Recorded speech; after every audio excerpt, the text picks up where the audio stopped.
c'est décidé, j'arrête les frais. Voilà, pour de bon. J'arrête les frais, j'arrête de jouer le jeu en fait. Quand je repense au plaisir que je prenais avant, à m'exprimer en ligne, à partager mes réflexions, à partager ce qui me passionnait, etc. À partir du moment où, il y a 14 ans, je suis devenue entrepreneur, il y a un truc qui a shifté et progressivement, toute cette expérience d'être entrepreneur et de devoir communiquer pour mon activité, ça a gâché tout mon plaisir. Mais ça s'est vraiment accéléré ces dernières années parce que c'est ce que c'est devenu ces dernières années. Internet, surtout les réseaux sociaux et les algorithmes, c'est n'importe quoi.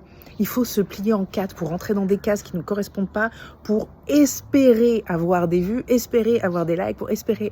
Et c'est même pas garanti en fait. Donc j'arrête les frais. J'ai commencé à faire ça cet été, de repartir en mode année 2000-2010 là. Vous savez, quand on postait ce qu'on voulait en fait. C'est tout. On postait ce qu'on voulait, quand on voulait, pour se faire en priorité plaisir, pour le plaisir de partager, etc. Je repars sur cette voie-là, ne serait-ce que parce que de toute façon, quand on se plie aux tendances, quand on fait comme tout le monde, on sort pas du lot, donc c'est à quoi ça sert. 2, on n'est même pas sûr que ça va forcément marcher dans le sens où on va pas forcément percer. 3, c'est beaucoup de travail pour finalement probablement pas grand-chose. Et puis c'est pas forcément fun. Moi, j'ai envie de plus de fun dans ma vie.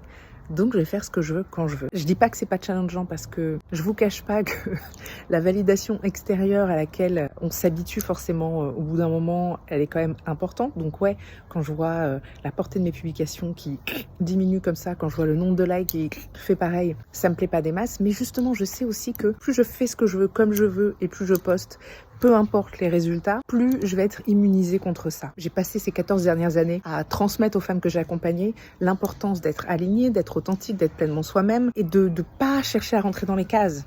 De façon générale. Il n'est pas question qu'on fasse ça aussi pour nos activités respectives, pour notre art, etc. Non, on arrête. Collectivement, décidons d'arrêter de jouer le jeu. Si on arrête de jouer le jeu collectivement, on change la donne en fait.